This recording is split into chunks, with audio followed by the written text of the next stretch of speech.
कोलकाता में झनक की हालत देखकर पराशर का खून खौल उठता है। सीरियल झनक में जब पराशर झनक को ढूंढते हुए कोलकाता पहुंचता है तो बहुत कोशिशों के बाद उसे ऋषि के घर का पता चलता है।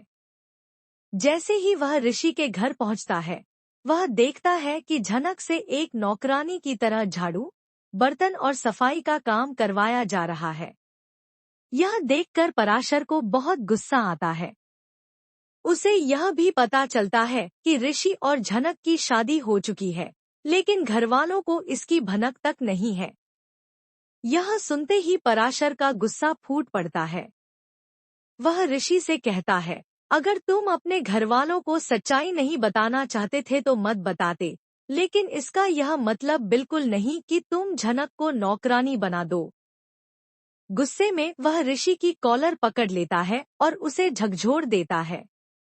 दोनों के बीच जोरदार बहस छिड़ जाती है। ऋषि भी गुस्से में जवाब देता है।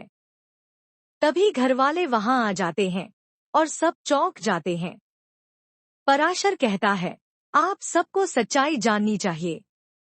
झनक कोई नौकरानी नहीं है, यह ऋषि की पत्नी है। गांव में हालातों के चलते इन दोनों की शादी करवा दी गई थी। अगर मैं वहां होता तो ऐसा कभी नहीं होने देता। लेकिन अब जब शादी हो चुकी है तो झनक को इस घर में उसका हक मिलना चाहिए। ऋषि चुप रहता है। तभी पराशर धमकी देता है, अगर तुम झनक को पत्नी की तरह स्वीकार नहीं करना चाहते तो मत करो, लेकिन मैं उसे नौकरानी बनाकर यहाँ नहीं छोड़ूंगा। मैं उसे अपने साथ वापस गांव ले जाऊंगा। ऋषि गुस्से में जवाब देता है, मुझे झनक की कोई जरूरत नहीं है, चाहे तो उसे ले जाओ। यह सुनकर घरवाले हैरान रह जाते हैं।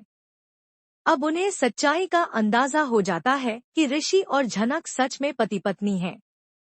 घरवाले ऋषि को दो टूक सुना देते हैं, जब तक तुम झनक से अपनी शादी को लीगली खत्म नहीं कर लेते, तब तक तुम्हारी और मून की शादी इस घर में नहीं होगी। यह सुनकर ऋषि स्तब्ध रह जाता है। वह खुद को टूटता हुआ महसूस करता है, लेकिन जानता है कि अब उसे कोई बड़ा फैसला लेना होगा। तो क्या अब ऋषि झनक से लीगल डिवोर्स लेगा या हालातों के आगे उसका दिल बदल जाएगा? आगे क्या होता है देखना न भूलिए, क्योंकि झनक की कहानी अब एक नए मोड़ पर है।